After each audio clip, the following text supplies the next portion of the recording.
Lucas capítulo 21. O nosso texto dessa manhã vai ser do 20 ao 24. Essa é a nossa terceira pregação sobre esse tema escatológico. Eu disse que Jesus está falando sobre o final dos tempos, sendo que Jesus também ele vai profetizar a destruição de Jerusalém como um prenúncio, como uma preliminar, como um degrau que deveria ser galgado antes do final dos tempos. Então, Jesus está tratando sobre profecias acerca do derramar do castigo de Deus sobre o povo impenitente. Então, primeiro ele vai tratar o castigo de Deus sobre Jerusalém, sobre Israel, porque os judeus tinham se desviado, se afastado dos mandamentos, da vontade dele, e depois ele vai tratar acerca do juízo de Deus no final dos tempos sobre toda a raça humana. E aí a gente tem meditado nesses textos para diferenciar aquilo que a profecia diz sobre Jerusalém e aquilo que a profecia diz sobre o final dos tempos, que inclui a nossa vida, que inclui essa era que a gente está vivendo agora da igreja cristã evangélica, não só brasileira, mas como espalhada por todo mundo. Na semana passada, à noite, nós citamos alguns pontos que são importantes da gente saber acerca de falsas profecias, de falsas datas, de pessoas ficarem dizendo que por causa de um vento, por causa de um maremoto, por causa de um terremoto, ou por causa de algum evento climático, Jesus está voltando, e a gente explicou que não é assim, que essas profecias elas têm que ser entendidas à luz do que Jesus falou e têm que ser vistas com cuidado. A gente disse que sim, alguns eventos climáticos que acontecem hoje, algumas guerras, algumas coisas que estão acontecendo no mundo, apontam sim para a segunda vinda de Cristo, mas a gente vai ver aqui de noite que a segunda vinda de Cristo vai ser precedida de sinais visíveis e inconfundíveis. Não vai ser esses sinais que as pessoas dizem, pode ser que seja, acho que é, não vai ter como haver dúvida na segunda vinda de Cristo, mas isso é texto para a gente meditar logo mais à noite. Agora de manhã, Jesus vai falar sobre a invasão e a destruição de Jerusalém. Lembrando que esse texto todo começou com os discípulos falando, olha mestre, que templo maravilhoso, olha o templo de Jerusalém, que coisa linda, que coisa bela, olha que parede, olha que edifício belo. E Jesus diz, olha, não vai ficar pedra sobre pedra. Não vai ficar nada, porque tudo isso vai ser destruído quando Jerusalém for invadida. E aí eles pedem um sinal. Jesus fala do princípio das dores, que a gente pregou na semana passada. E aí, quando está falando sobre os princípios das dores, eu disse que Jesus está falando sobre profecias que apontam tanto para o agora quanto para o futuro. E aí a gente vai ver quando isso ia se cumprir em Jerusalém, quando ela seria invadida pelos romanos. Vamos ler versículo 20 e 21. Diz assim, quando, porém, vir de Jerusalém, sitiada de exércitos, sabei que está próximo à sua devastação. Então, os que estiverem na Judéia, fujam para os montes. Os que se encontrarem dentro da cidade, retirem-se. E os que estiverem nos campos, não entrem nela. Então, se você for olhar Mateus e Marcos, eles também vão falar sobre essa profecia, sendo que Mateus e Marcos eles usam uma linguagem simbólica, uma linguagem bem difícil até de se compreender. E aí alguns escritores, alguns teólogos dizem que Lucas é um comentarista de Mateus e Marcos, porque Lucas facilita para a gente o que Jesus queria dizer com a profecia da destruição de Jerusalém. Então Lucas usa uma linguagem muito clara, usa uma linguagem bem tranquila para nos dizer que a queda de Jerusalém iria acontecer, era inevitável, e essa queda iria acontecer especificamente porque Jerusalém, os judeus, como nação, estavam rejeitando a Cristo, tinham rejeitado a todos os profetas e a todos os mandamentos de Deus. Esse é o contexto disso. Então, a primeira coisa que me chama a atenção, e não é a primeira vez que Jesus faz isso aqui, é perceber a onisciência de Jesus. É perceber a soberania de Jesus, é perceber que Jesus sabe de tudo, sabe? É olhar para a nossa vida e saber assim, poxa, o passado me traz vergonha, o presente me traz ansiedade, e o futuro, às vezes, me causa medo, porque eu não sei o que me espera. mas eu olho para Jesus e sei que Ele sabe do passado, do presente e do futuro. Eu sei que nada foge ao controle dele. Eu sei que nada pega Ele desprevenido. Comigo é diferente. Eu olho para o meu passado e falo, poxa, meu passado tem algumas coisas que eu gostaria de deixar para trás. Olho para o meu presente e às vezes fico um pouco preocupado com as coisas que estão prestes a acontecer. Olho para o futuro e me sinto amedrontado porque não sei como esse país vai andar, não sei o que me espera lá na frente. Mas aí eu olho para Cristo e Ele me mostra que sabe tudo. Tudo de antemão Ele já sabe, não só sabe, como Ele governa tudo. Então eu olho para essa passagem, ainda que seja uma passagem dura, onde Jesus está profetizando uma invasão, uma destruição de Jerusalém, para aqueles que são fiéis a Ele, para aqueles que estavam em rebeldia, seriam dias terríveis. Mas para aqueles que são fiéis a Jesus, poderiam dizer, olha, Jerusalém vai ser invadida, mas eu sei que o meu Senhor reina. Eu sei que tudo está nas mãos dele. Eu sei que ele tem controle sobre todas as coisas. Ele já me avisou que se eu estiver no campo, eu não tenho que voltar. Se eu estiver na cidade, eu tenho que sair dela. E se eu estiver fora da cidade, eu não devo entrar. Ou seja, eu devo me afastar. Ou seja, não tem nada que pegue Jesus de surpresa. Ainda que a minha vida seja pega de surpresa. Ele não é pego de surpresa. Então, aqueles que confiam em Jesus podem ter certeza que, independente do seu passado, do seu presente, do seu futuro, se confiamos nele, não temos o que temer. Ah, pastor, muito duro falar isso, é duro falar isso. Eu sei, porque às vezes eu também sinto um pouco de temor. Mas no fundo, não há motivo para desespero. Não há motivo para acreditar no acaso. Não há motivo para acreditar em coincidência e esperar, ainda que a gente espere sim, que o governo tome vergonha e faça algo de decente. Mas não há motivo para que a gente deposite toda a nossa esperança, toda a nossa vida nas coisas desse mundo. Porque o meu Senhor conhece e tem em suas mãos toda a nossa vida escrita na palma de suas mãos. É isso que Jesus está mostrando aqui. Então, ainda que fosse uma profecia muito dura, as palavras de Jesus trazia e traz para a gente consolo e conforto, dizendo, ei, não se desespere. Ele não perde nada de controle, nunca perdeu e não vai perder agora. Então Jesus prediz, e é engraçado que ele diz assim, pediram um sinal, e aí Jesus coloca um limite temporal. Ele diz, quando... Então ele diz, olha, quando isso acontecer, ele diz, quando vocês virem Jerusalém sitiada, ou seja, ele diz que Jerusalém vai ser rodeada por exércitos, e aí ele conclui dizendo, sabei que está próximo a devastação, ou seja, não o final dos tempos, mas a destruição de Jerusalém, como eu já preguei aqui semana passada, aconteceria 70 depois de Cristo. Então Jesus morre ali aproximadamente no ano 33, alguns dizem até 37, Jesus morre no ano 33 até 37, há algumas divergências quanto à data, e no ano 70, aproximadamente 40 anos depois, um pouquinho menos, Jerusalém vai ser invadida e o princípio das dores vai se estabelecer. Alguns teólogos dizem que desde aquele dia, desde o dia em que Jerusalém foi invadida, nós entramos naquilo que a Bíblia está chamando aqui de princípio das dores.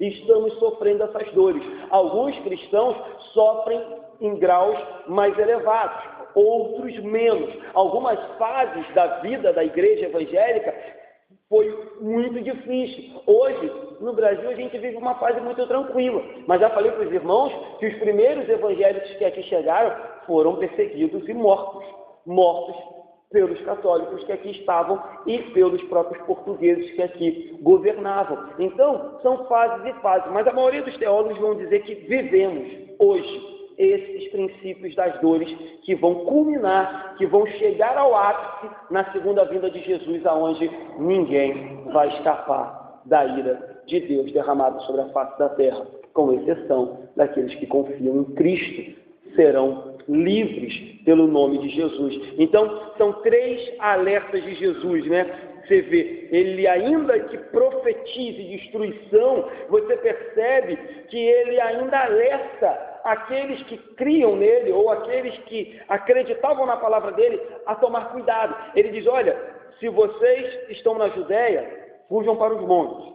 Se vocês estão dentro da cidade, saiam dela. Se vocês estão fora da cidade, permaneçam fora, não venham para cá, porque Jerusalém será sitiada e destruída. Então você percebe que ainda que Jesus seja muito direto e duro nas palavras de invasão, ele ainda se preocupa em alertar o povo. É como se ele dissesse para mim e para você, olha, você vai bater de cara, você vai se arrepender, você vai se machucar, você vai se decepcionar se você for por esse caminho. Mas ainda que ele nos profetize ou nos chame a atenção do erro, ele sempre nos dá uma válvula de escape, ou ele sempre nos vem com uma palavra dizendo, olha, o ideal seria que você não permanecesse na cidade. O ideal seria que você não voltasse, o ideal seria que você fugisse dela. Ou seja, ainda que Jesus seja muito duro em nos disciplinar, em nos repreender, ele sempre vem também com uma palavra dizendo, olha, o ideal é que você não fosse por esse caminho. O ideal é que você não cometesse isso que você está prestes a cometer. Mas, se você cometer, com certeza as promessas dele de juízo virão sobre a mim, sobre a sua vida. Então, tais palavras nos ensinam também aqui que além de Jesus estar preocupado comigo e contigo, o fato de você preservar a sua vida não é sinônimo de covardia ou de indignidade, porque Jesus diz assim, olha, se você estiver na Judéia, foge para o monte, se você estiver dentro da cidade, saia da cidade, e se você estiver no campo, fique lá, não volte para a cidade. Então, o que eu quero dizer com isso? A gente não deve temer a morte, mas a gente também não deve provocar a morte, nem flertar com a morte, nem ficar brincando com a morte. Tanto que Jesus diz, olha, quando Jerusalém estiver prestes a ser sitiada, quem puder, vamos usar o popular, salve-se quem puder. Está no campo, fica lá. Deu tempo de correr, sai da cidade. Está na Judéia, foge de lá, porque o negócio vai ficar feio. Então o que Jesus está dizendo é, e aí de novo para nós crentes, não é indigno, não é covardia preservar a nossa vida, zelar pela nossa vida, cuidar da nossa vida, até porque quem é o autor e consumador da vida, não só da fé, é o nosso Senhor. Quem dá e tira a vida é Ele. Só quem pode dizer quando a nossa vida começa e quando ela termina é Ele, e não a gente. Então, num iminente perigo, num iminente risco de perder a nossa vida, não é, queridos, não é vergonhoso você como crente se proteger da melhor maneira possível.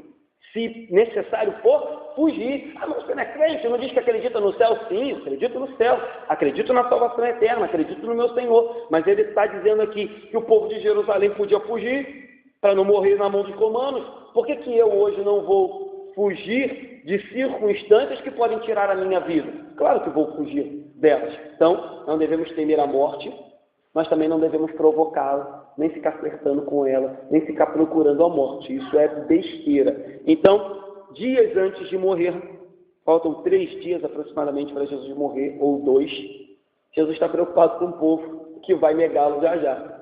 Outra coisa que nos deixa assustados. Às vezes a gente comete alguns pecados, eu sei, e a gente começa a se sentir indigno, e acha que Jesus não liga mais para a gente. É claro que Jesus fica extremamente decepcionado. É claro que, como eu disse, o castigo e a ira dele virá sobre a nossa vida por causa dos pecados cometidos. Mas a gente olha para esses detalhes aqui, a gente consegue perceber que, independente do nosso erro, quando há uma verdadeira confissão de pecado, quando há um verdadeiro arrependimento, Jesus não é indiferente, porque ele está prestes a morrer. O povo vai gritar, solta Barrabás e crucifica ele. E ele está parado, dando instruções para o povo não sofrer em Jerusalém, diante da perseguição que aconteceria. Ou seja, em vez de estar pensando na sua própria segurança pessoal, você vê que contradição. Jesus disse, olha, se você estiver na Judéia, foge. Mas ele mesmo, quando os soldados vêm para prendê-lo, ele diz, olha, Pedro, coloque a espada na cintura. Fulano, não precisa fazer nada. Se eu quiser, meu pai manda um exército de anjos aqui, mas eu não quero. Eu vou me entregar voluntariamente diante do imperador. Ele diz, para com essa bobagem que você vai me matar.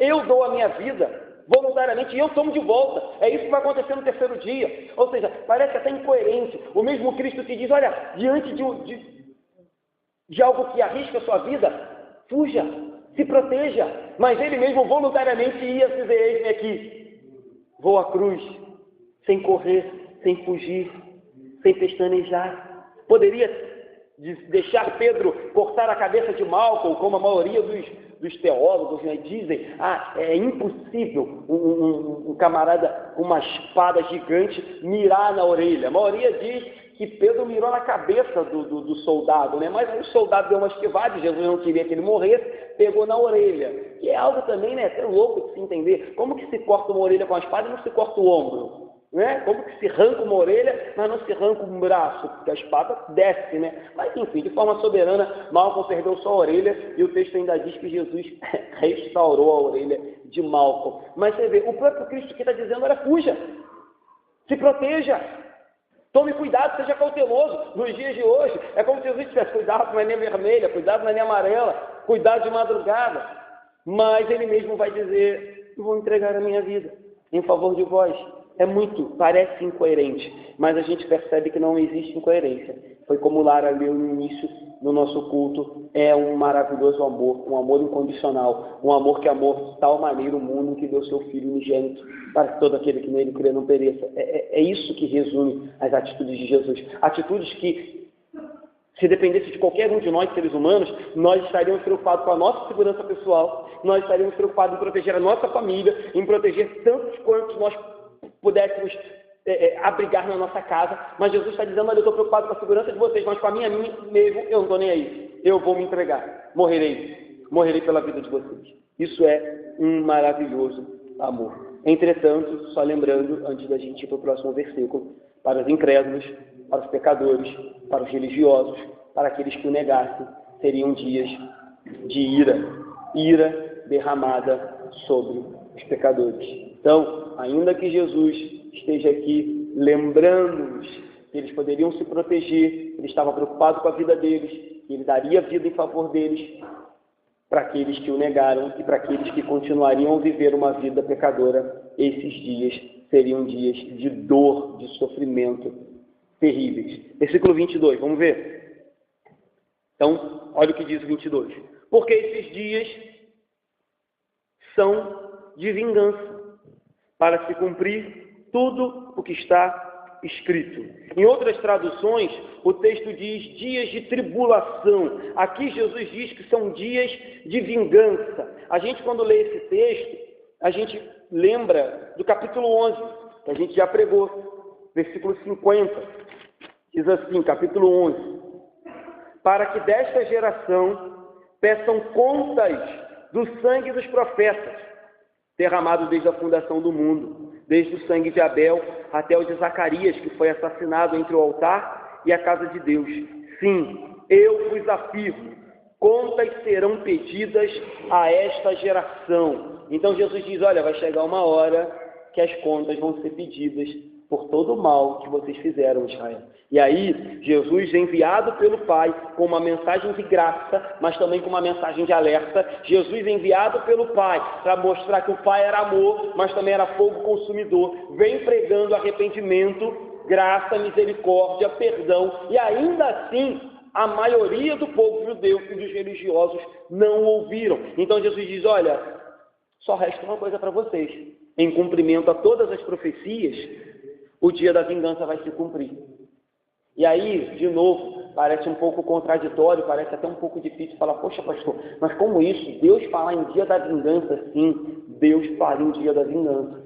Deus diz que chegará um dia em que ele se vingará de todo e qualquer pecado que foi cometido nessa terra.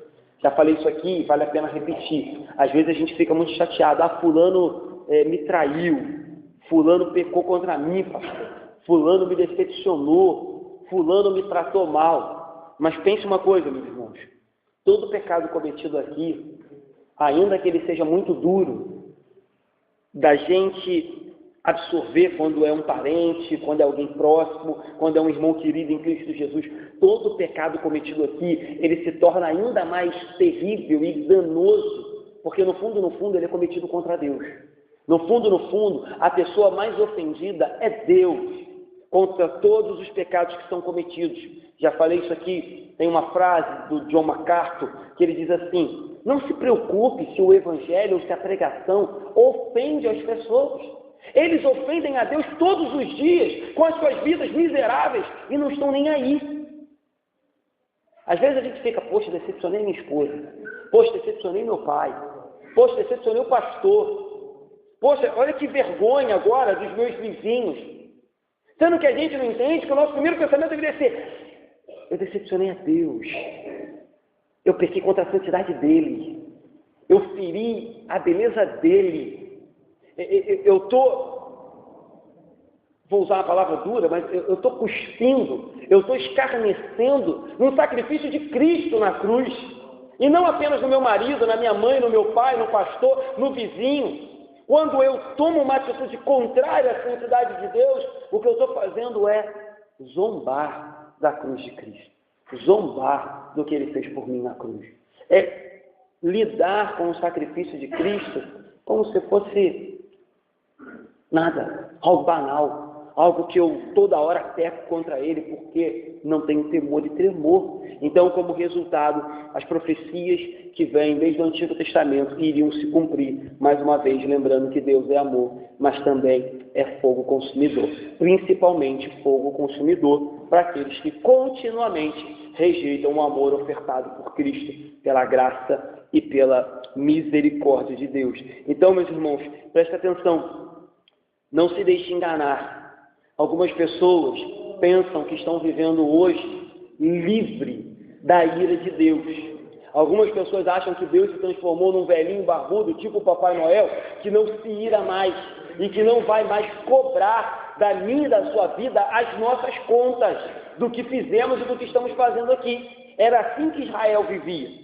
Israel estava vivendo assim: Deus não vai fazer mais nada, já vieram tantos profetas, já vieram tantos homens de Deus, já se levantaram tantos sacerdotes, e essa historinha de que Deus vai fazer, não vai fazer nada. Então, presta atenção, assim como uma represa, ela vai enchendo silenciosamente até transbordar, ou até que a parede se rompa e alague tudo que tem ao seu redor, é assim que tem funcionado, e é assim que funcionou com Israel. A represa foi enchendo, até que o cálice, é isso que Apocalipse diz, o cálice da ira transbordou, e aí Jerusalém vai ser invadida e destruída.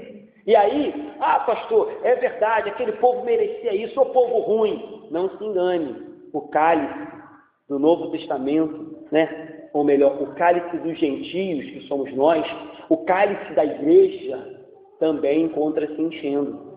E ai daqueles que não se arrependerem, ai daqueles que não se atentarem para isso. Vai chegar um grande dia, na segunda volta de Jesus, que o cálice vai transbordar.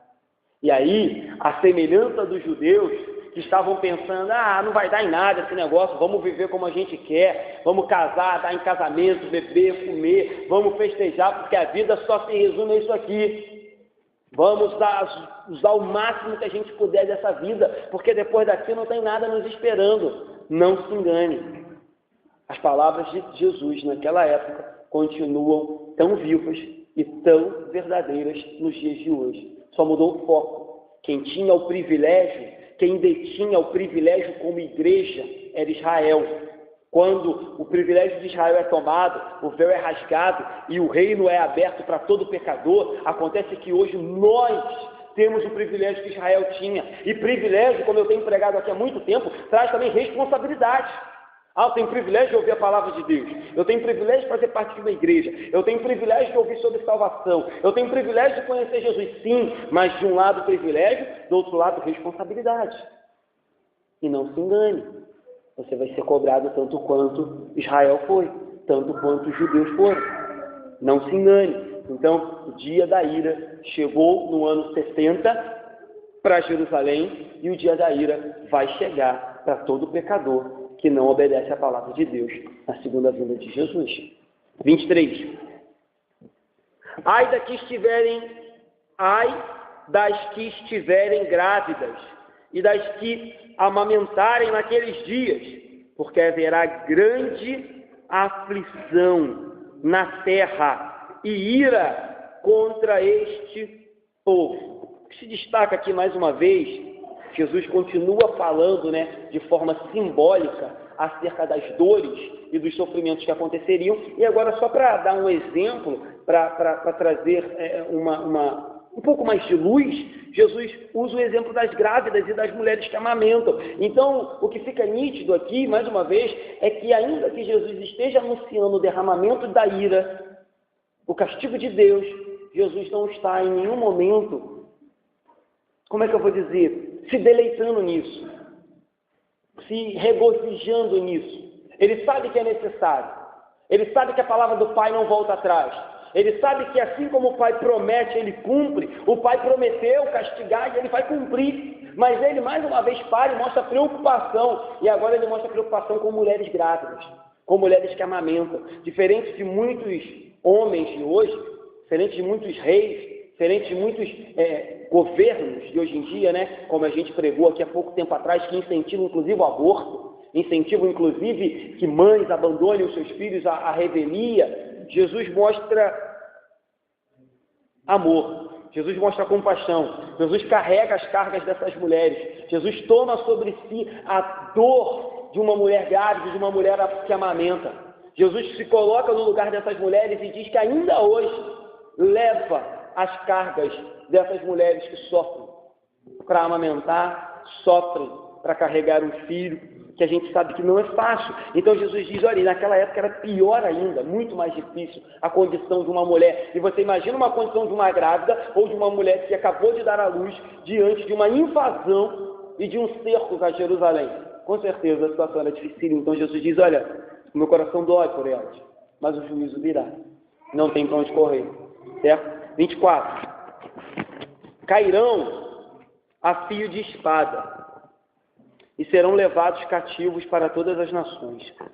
E até que os tempos dos gentios se completem, Jerusalém será pisada por eles. Então Jesus começa agora a apontar para mais uns detalhes históricos que aconteceriam. Ele diz assim, olha, cairão a fio de espada. Ele já profetizou que haveria um tempo específico em que Jerusalém seria destruído. Quando ele disse, quando, lá no versículo 20, vires Jerusalém cercada por exércitos, saber que está próximo. Então ele já profetizou que haveria um tempo. E agora, em cumprimento dessa profecia, o exército romano cercaria Jerusalém. Por que isso acontece? Acontece que cada vez mais, já na época de Jesus havia esse desejo, tanto que tentaram colocar Jesus como rei por diversas vezes, cada vez mais os judeus estavam ficando extremamente revoltados com a opressão de Roma. E aí, a voz daqueles que eram moderados, daqueles que tentavam buscar um caminho de conciliação, era abafada pelos zelotes, pelos radicais, por aqueles que queriam se rebelar. E é o que vai acontecer. O povo judeu vai se rebelar contra Roma. E faz uma revolta contra Roma e consegue momentaneamente até fazer com que essa rebelião seja bem sucedida. Porque Roma passava por uma crise, um momento de crise. Mas Nero rapidamente invade a Galileia e para com a rebelião. Mas algo acontece. Nero se suicida e Roma entra em crise de novo. Briga pelo poder, briga entre a família de Nero. E aí, mais uma vez, os judeus radicais fazem o quê? Levantam uma rebelião e se levantam contra Roma novamente. E aí, termina pior ainda, porque na segunda vez, um novo imperador assume o trono, chamado Vespasiano, e ele tem um filho chamado Tito. É a personificação do diabo em pessoa, Tito. Tito vai rumo a Jerusalém com um grande exército, cerca Jerusalém, e depois de 5 meses as pessoas morrendo de fome, as pessoas não tendo como entrar e sair de Jerusalém, o exército romano invade e mata aproximadamente 1 milhão de judeus. 1 milhão. Mais de 100 mil são levados como prisioneiros. Aqueles que sobram são espalhados. Você percebeu que o texto diz assim, serão levados cativos para todas as nações. Sabe o que Roma faz? Eu falei aqui algumas pregações atrás, que Roma era praticamente dona do mundo. Seu império era tão grande, seu poder era tão grande, que as suas influências eram tão abrangentes que alcançavam todos os continentes. E aí Roma pega e diz assim, olha, esse povo é problemático, esse povo é rebelde, esse povo quando se junta eles são chatos, eles têm força, vamos espalhá-los. Vamos pegar o povo judeu e a gente joga um cadinho em cada canto. E aí eles vão estar em menor número, espalhados um pouquinho na América, um pouquinho lá onde, um pouquinho na África, um pouquinho na Ásia, um pouquinho lá, um pouquinho cá. Eles não vão ter mais esse poder de se unir. A gente tira eles da cidade santa, que é o que une eles, é o que dá força a eles a religião, a gente espalha, eles vão perder a sua cultura, vão perder a sua religião, vão perder a sua fé, e aí a gente acaba com o problema dos judeus. E é isso que acontece. Alguns são levados cativos, a gente conhece a história, colocados na arena para lutar com feras, outros usados como tocha para iluminar a cidade de Roma, e outros espalhados. Os judeus são proibidos de voltar a Jerusalém, proibidos.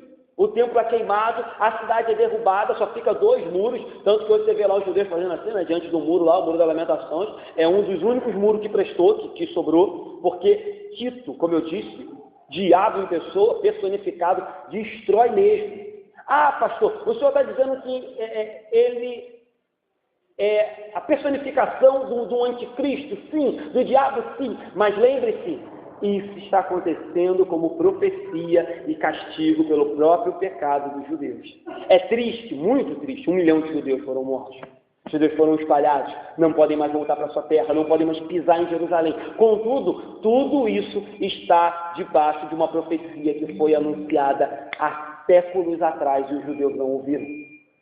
Vai ser mais ou menos como vai ser no dia final. Triste de se ver, claro, ninguém vai estar dando pulo, dizendo, olha quanta gente está sendo condenada ao inferno. Ninguém vai estar soltando fogos. Mas Deus tem anunciado há séculos, há séculos, há séculos, há séculos. Entra por aqui, sai por aqui. Assim aconteceu naqueles grandes dias. E aí, Jerusalém ficou sendo uma cidade pagã, certo?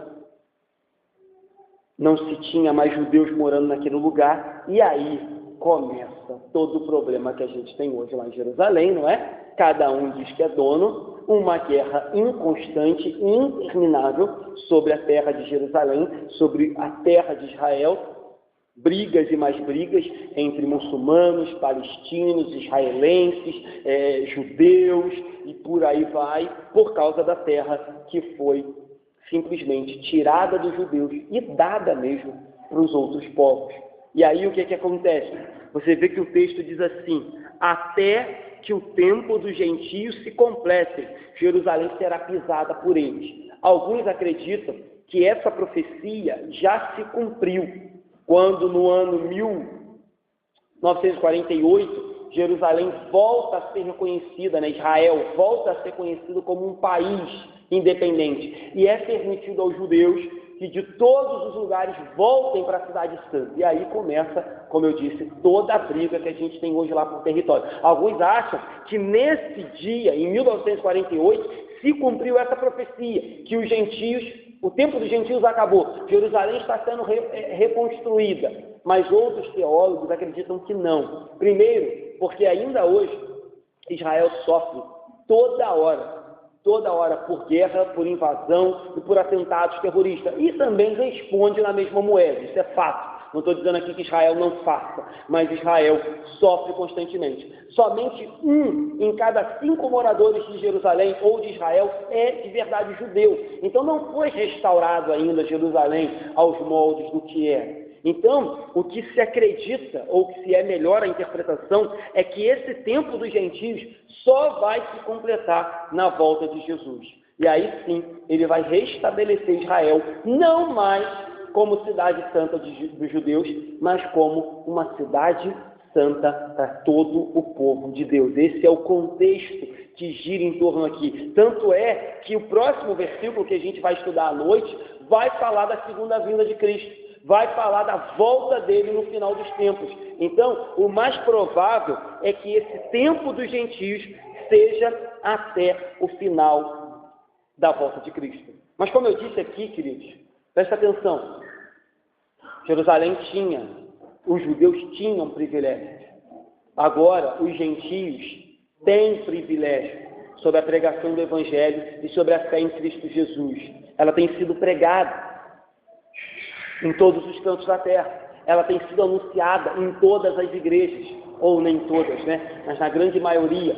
Mas não se engane, vai chegar uma hora que assim como os judeus pagaram pela sua incredulidade, pelos seus pecados, nós, aqueles que conhecemos o Evangelho e não praticamos o Evangelho, pagaremos também. Assim como o juízo foi derramado no ano 70 sobre Israel especificamente, vai ser derramado também sobre toda a terra. Algumas pessoas ficam um pouco assustadas com passagens como essa e com pregações desse tipo. Mas lembre-se, irmãos, há muitos anos atrás, Deus mandou um dilúvio. A gente conta para as crianças desenhando, mas é uma cena muito triste. Só uma família foi salva. E aí eu já até falei um pouco aqui, né, de que os cientistas cristãos dizem que foi o dilúvio que acumulou essa quantidade de petróleo que a gente tem hoje, e essa quantidade como é que eu vou dizer?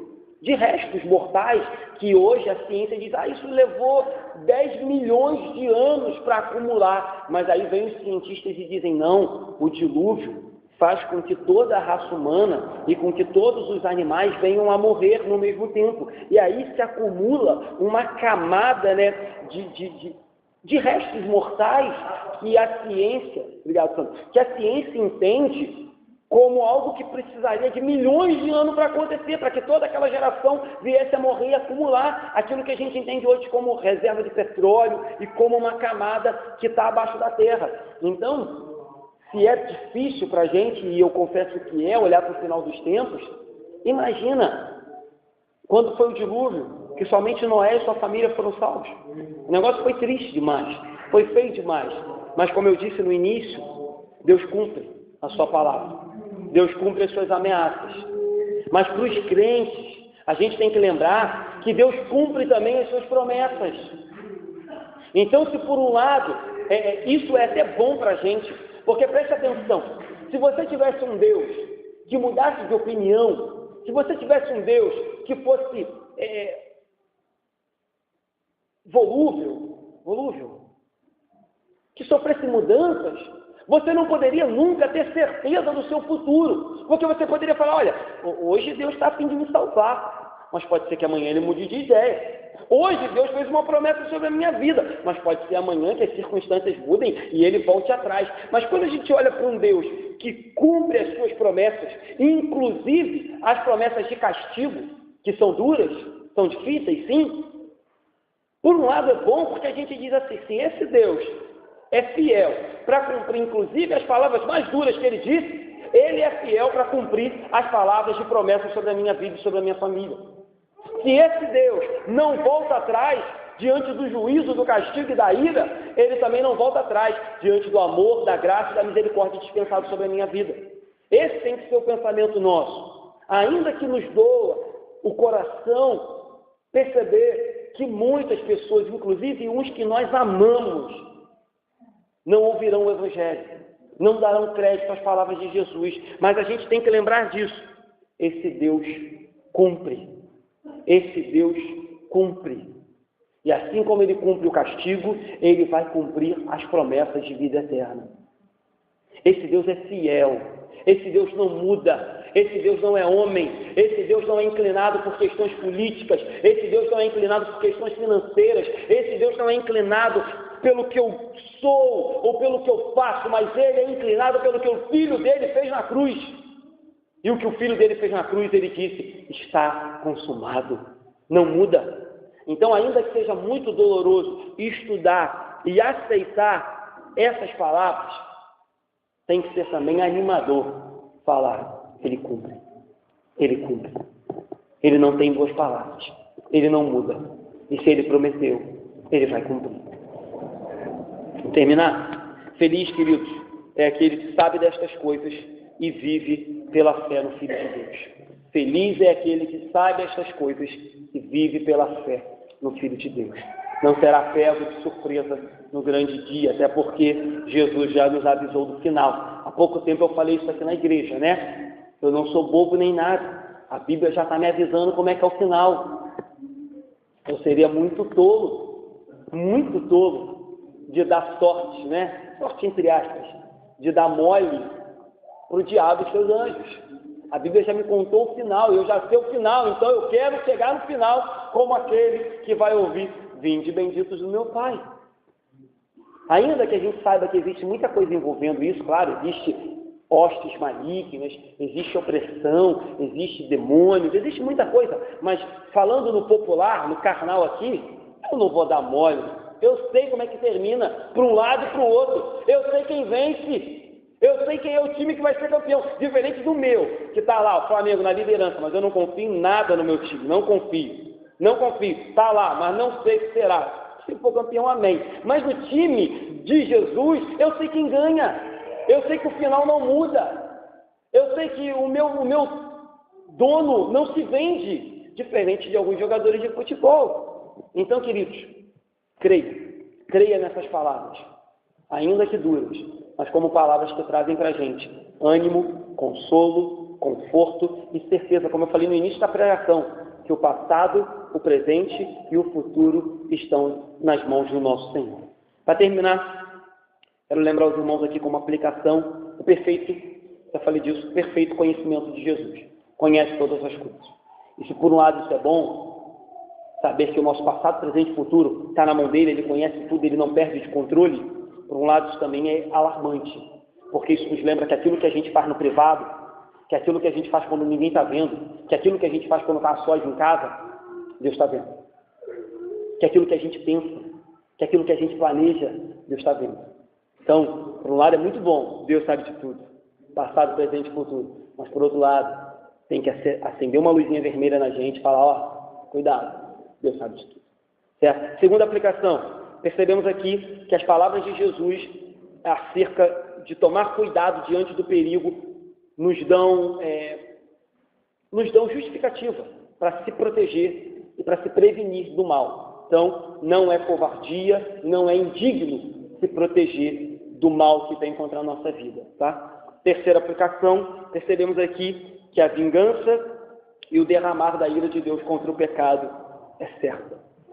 Mas se por um lado a vingança e o derramar da ira de Deus é certa, do outro lado, a graça, misericórdia e o perdão continuam sendo certos para aqueles que confiam em Jesus. E o último, lembrando, assim como o tempo dos judeus, assim como o cálice dos judeus transbordou, não se engane, o cálice dos gentios vai transbordar. E aí quando eu falo gentios, de novo, não estou falando só dos ímpios que estão lá fora, estou falando inclusive das pessoas que vivem dentro da igreja, mas vivem uma vida dupla, vivem uma vida mentirosa, vivem uma vida falsa. O cálice da ira vai transbordar para essas pessoas também. Dias de tristeza, mas dias de glória, por saber que o nosso Senhor cumpre com todas as suas palavras. Amém? Vamos orar?